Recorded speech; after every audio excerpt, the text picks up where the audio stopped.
এখানে আপনারা আসুসের একটি ল্যাপটপ দেখতে পাচ্ছেন X407MA। তো এটা কীভাবে ডিসেম্বল করতেছে সেটা দেখতে পাচ্ছেন।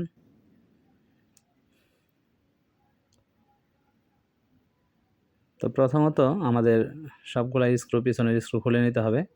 খুলে নেওয়ার পরে জাস্ট সাইড থেকে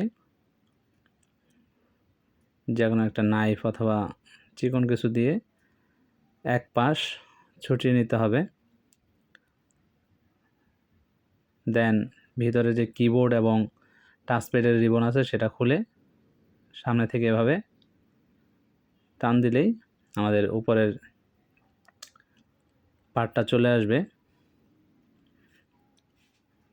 তো এই পার্টে হচ্ছে যে আমাদের মাদারবোর্ডটা খুলতে হবে।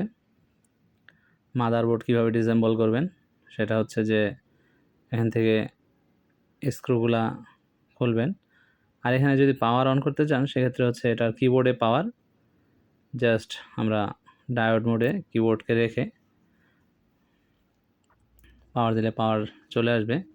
এটা মূলত হচ্ছে প্রবলেম হচ্ছে এই ল্যাপটপটির প্রবলেম হচ্ছে যে পাওয়ারটা অন হয়ে কতক্ষণ চলার পরে এটা অফ হয়ে যায়, এটাই হচ্ছে এটার প্রবলেম। তো সেই প্রবলেমটা সলভ করার জন্য আসলে আমরা এটা কাজ করতেছি। তো প্রথমত এর যে স্ক্রু আছে, হার্ড ডিস্ক স্ক্রু, অনেক সময় স্ক্রুগুলো অনেক টাইট হয়ে যায়, এটা অনেক টাইট হয়ে আছে।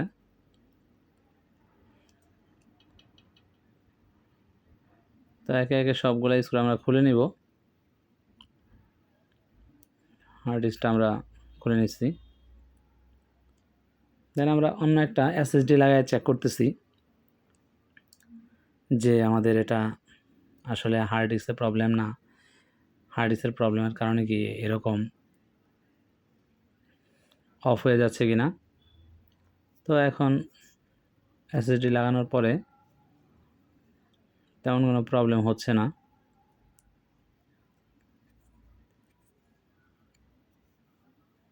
তো অনেক সময় হয় কি যেই ল্যাপটপগুলোতে অ্যামি থাকে, ম্যানেজমেন্ট ইঞ্জিন থাকে, ড্রাইভার থাকে, সেটাকে আপডেট করে দিতে হয়। বাট এটা হচ্ছে লো কনফিগারেশনের একটা ল্যাপটপ, বেট্রেল সিপিইউ, এটাতে অ্যামি নাই।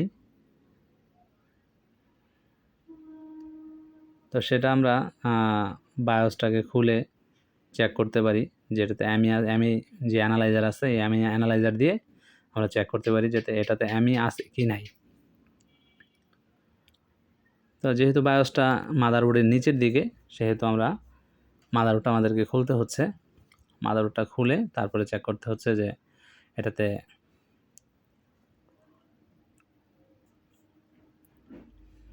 অ্যামি আছে কি না। তো সাথে সাথে আমাদের ফুল ডিসেম্বলটা দেখতে পারতেছেন। তো আমরা এটা ফুল মাদারবোর্ডটা কীভাবে খোলে সেটা দেখতে পাচ্ছেন।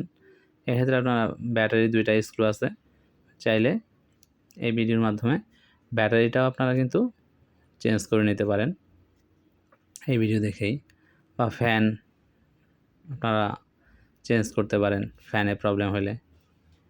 ওকে, তো আমরা এখান থেকে বায়োসটা খুলে নিচ্ছি, হিটটা চেক করে নিচ্ছি, হাতের মধ্যে হিটটা দিয়ে।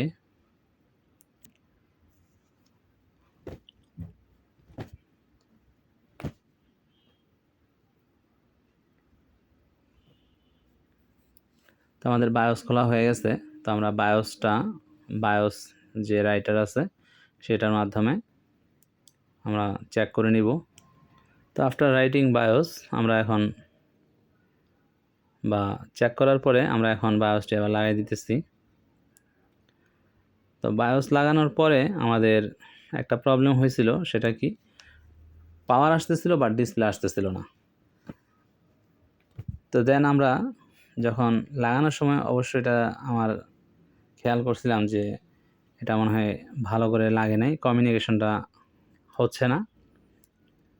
তো দেন আমরা আবার পরবর্তীতে আবার এটাকে খুলে আবার লাগাই দিছি এবং লেগগুলোকে ভালো করে তাতাল দিয়ে ঘষে দিছি বা রাং লাগাই দিছি, তখন কিন্তু আমাদের এটা প্রপারলি আবার কাজ করছে, ডিসপ্লে চলে আসছে। তো এটার যে প্রবলেম ছিল, প্রবলেমটা হচ্ছে যে বন্ধ হয়ে যেত আর কি, 10 মিনিট 20 মিনিট চলার পরে এটা বন্ধ হয়ে যেত। তো দেন আমরা নতুন একটা বায়োস ডাউনলোড করে সেটা আবার করে দিছি, করে দেওয়ার পরে কিন্তু আমাদের এই প্রবলেমটা কিন্তু আর হয় নাই। তো তারপরেও এটা আসলে আমরা 10 মিনিট 15 মিনিট চেক করছি, এটা একদিন 2 দিন কাস্টমারের যদি আমরা রিভিউ নিতে পারি তাহলে হয়তো বোঝা যাবে যে কাজটা কমপ্লিট হয়েছে।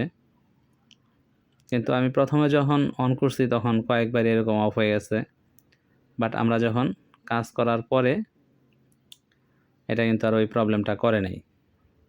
তো আমি ধরে নিছি যে আসলে এটা আর প্রবলেম করবে না। এখন আমরা আবার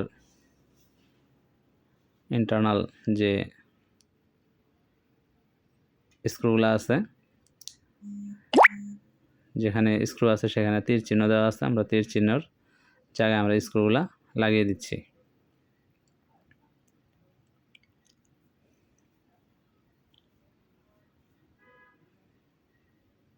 সঠিকভাবে স্ক্রুগুলা লাগিয়ে দিতে হবে, যেন বড় ছোট যেন না হয়।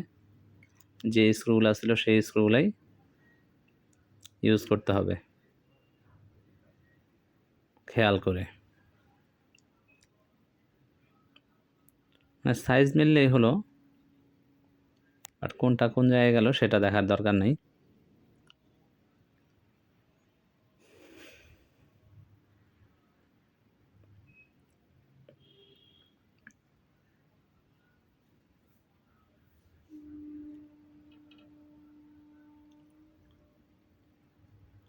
তো আমাদের কাজটি কমপ্লিট করার পরে আমরা অ্যাট ফার্স্ট কাস্টমার ভাবছিল যে এটার ফ্যান মনে হয় ঘুরে না, বাট আমরা চেক করছি ফ্যান ঘুরে, ফ্যানের 5 ভোল্ট এবং 3 ভোল্ট ওকে আছে এবং প্রপারলি সেটা কাজ করতেছিল।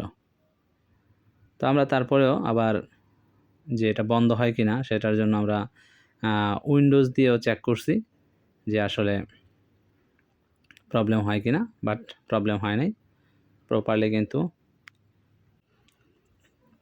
ল্যাপটপটি রান করছে। ধন্যবাদ সবাইকে।